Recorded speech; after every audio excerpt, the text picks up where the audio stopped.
results. It will not be done manually, but it can be through the use of programs, and that is one of those present in the MIS. Another importance is the ease of presentation, the last one. So the reporting tools within management information systems enable decision makers to tailor reports to the information needs of other parties. If a decision requires approval by a senior executive, for example, the decision maker can create a brief summary for a review. If managers want to share the detailed findings of a report with colleagues, they can create full reports and provide different levels of supplementary data. So those are the importance of MIS. Moving forward to the next slide, we have types of decision making in relation to the information system. So we have the first one in the structured decision making. It is an approach. So when we say structured decision making, it's an approach for careful and organized analysis of natural resource management decisions. It is based on decision theory and risk theory. It is a choice-making activity, and choice determines our activity. This encompasses simple sets of concepts and helpful steps rather than a rigid approach. So it needs special consideration, insight, judgment, and evaluation. So the information system may not be effective for all time. In spite of that, decision maker can use the ESS or executive support system. At times, it is also called EIS or Executive Information System. Another one, for being a two-way decision, two different information systems are used for decision making. These are MIS, used for structured decision making, and DSS for the non-structured decision making. It also works with daily affairs or transactions. So it uses DPS such as data for credit, receipts, sales, labor works, etc., which are recorded. So when you say DPS, we have the transaction processing system. Okay, so let's move to the next slide.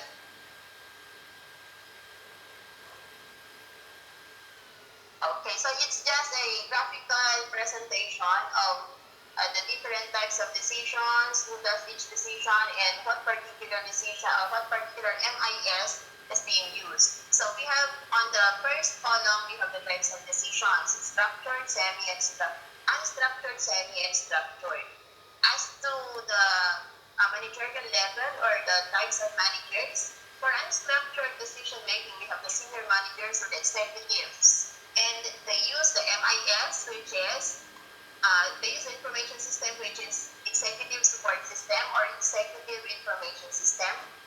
For the semi-structured, we have the middle managers, the management information system, and the decision support system are the information systems being used. And of course, when we say operational management, which uses structured decision, the TPS or transaction processing system is used.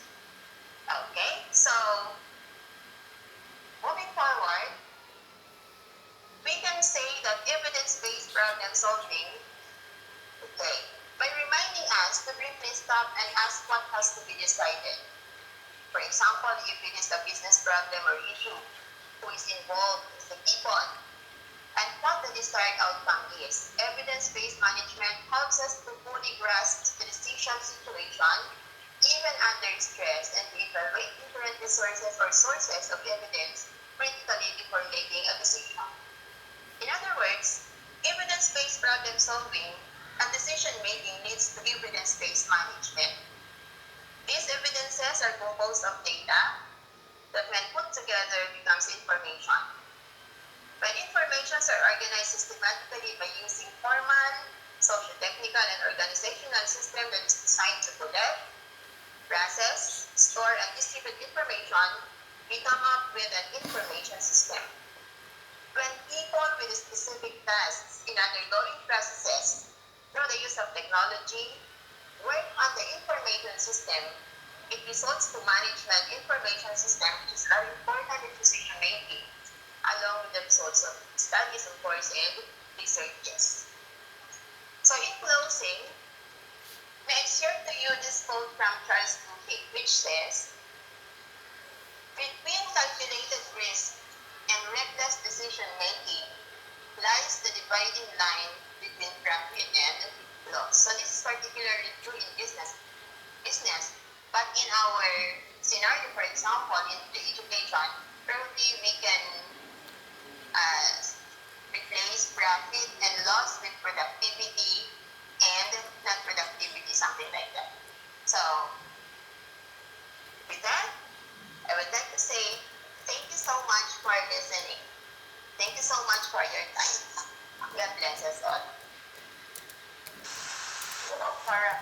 Thank you so much, Ma'am Evelyn, for the very systematic, very comprehensive discussion on evidence-based problem solving and decision making using the management information system. Surely we are now knowledgeable on how to solve and solve problems and make better solutions. So classmates, do you have any questions? Because now we will proceed to our open forum.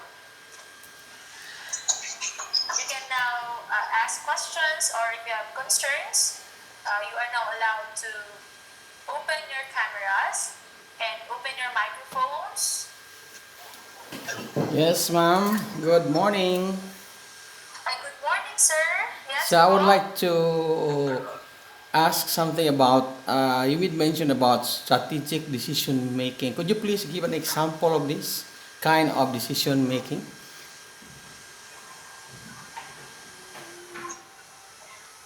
All right, Ma'am Evelyn. Come again, the question, sir, is that Sir Ramulfo? Yeah. Could you please give an example, ma'am, about strategic decision making? You did mention about strategic. What is it? I'm about this thing. Okay, We have so as I direct mentioned a while ago, decision making and strategic. You made mention about strategic. What does it mean? okay, sir, wait.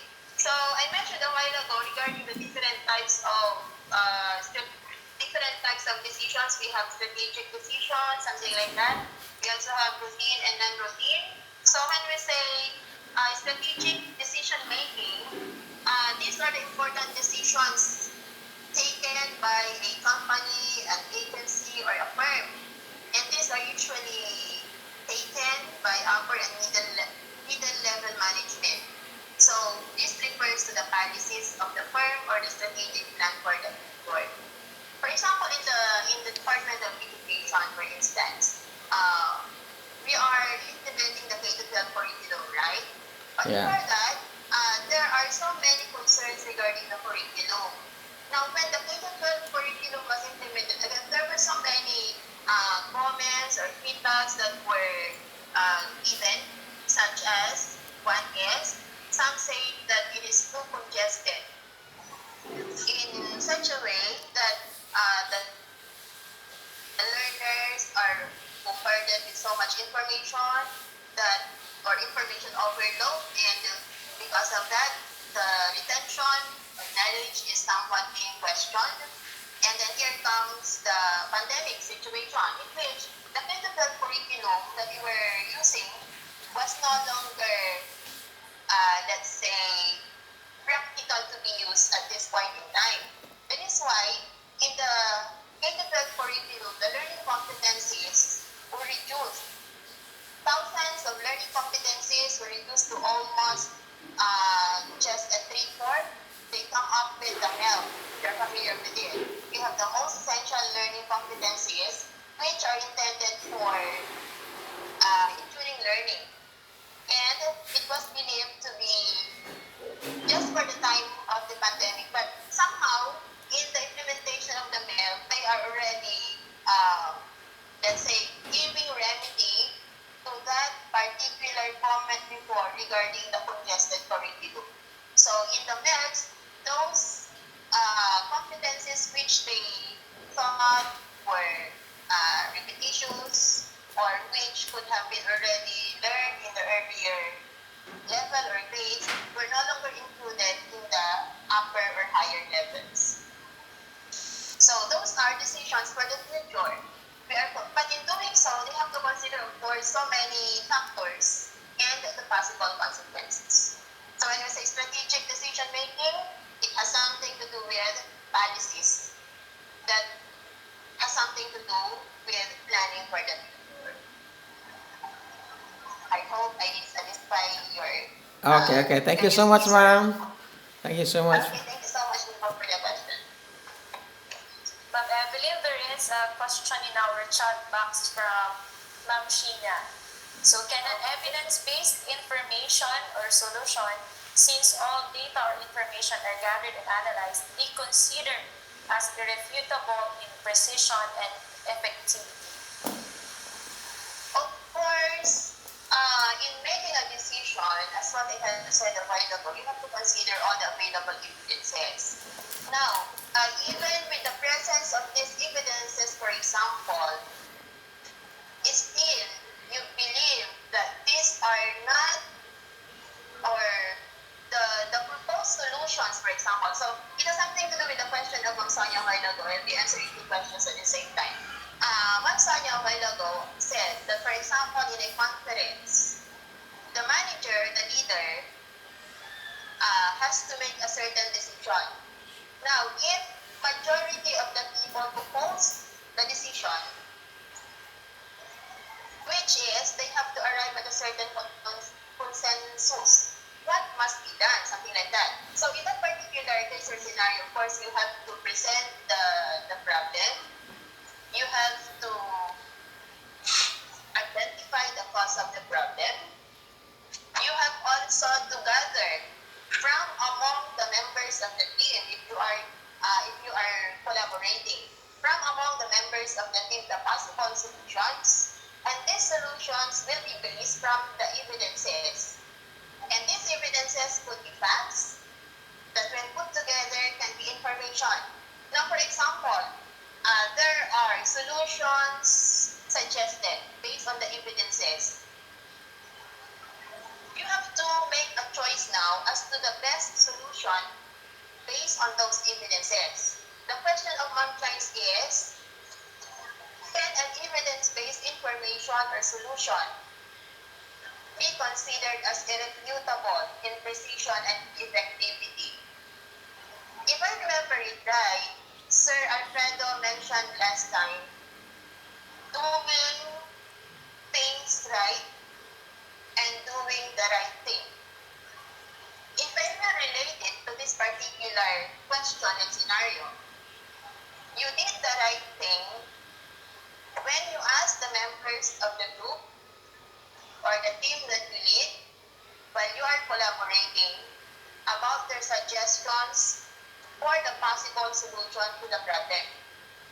They give their, let's say, recommendations based on the evidences. But, okay, so they gave their recommendations. Now, you have to throw again to the body which among the given recommendations is the best solution. So they will have to agree on it. They will have to vote or whatever method you're going to use. Now, if for example, they have chosen a particular solution, but you yourself does not believe that it should be the best action that you have to take, then it is here where you have to do things right. You have to make use of your discretion, but of course, in doing so, you must be able to justify your particular decision or course of action you have to take. So it is not necessary that if it is evidence-based, it is already irrefutable since it is effective.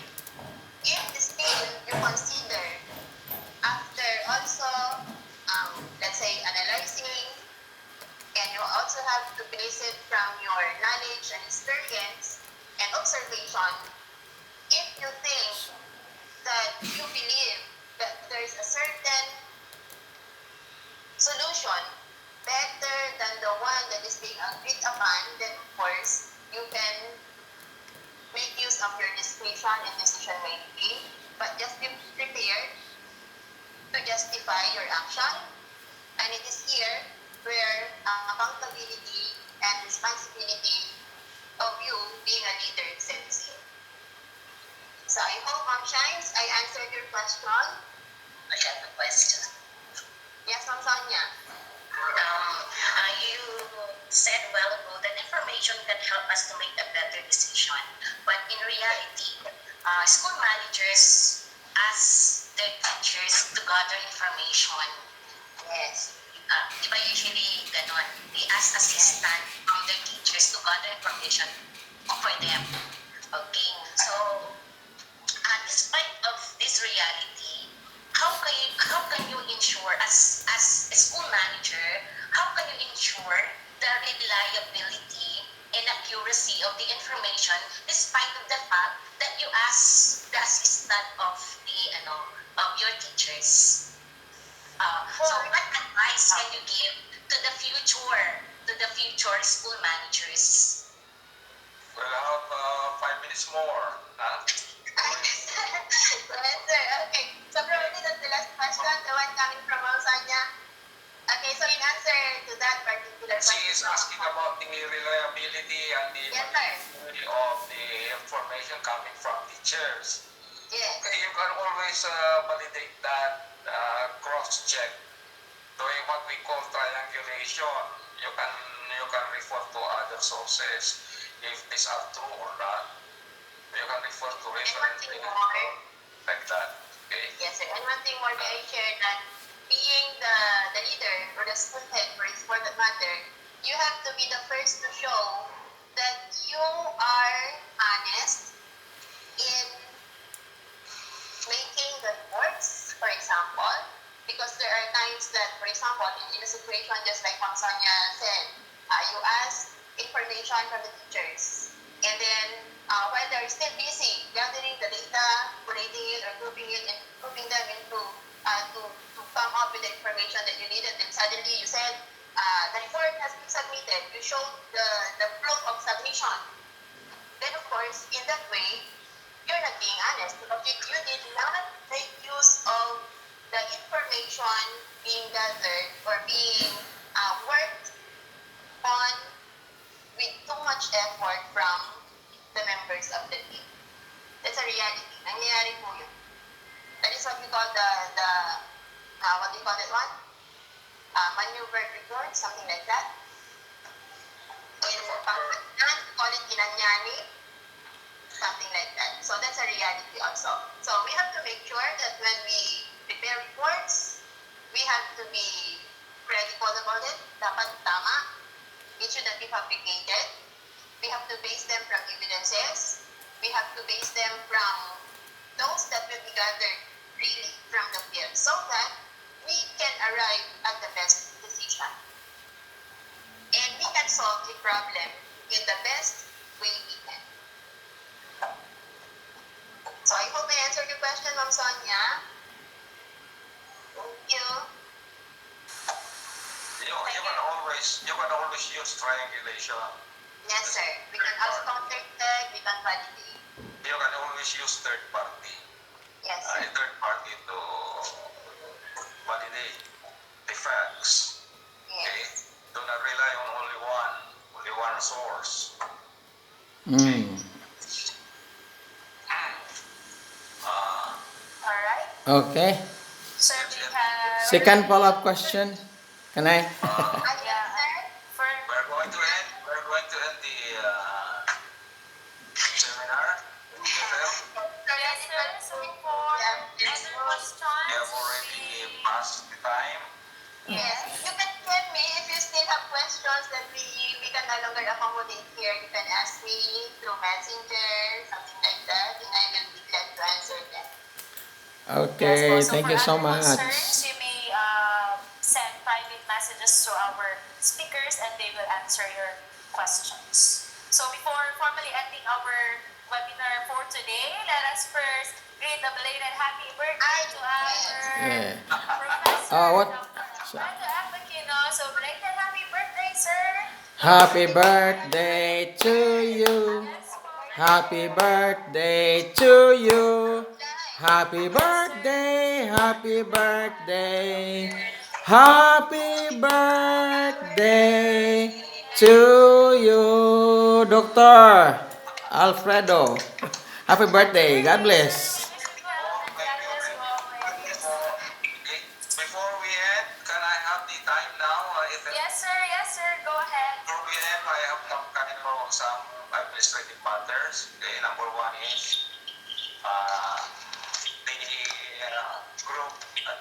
class A group is requesting your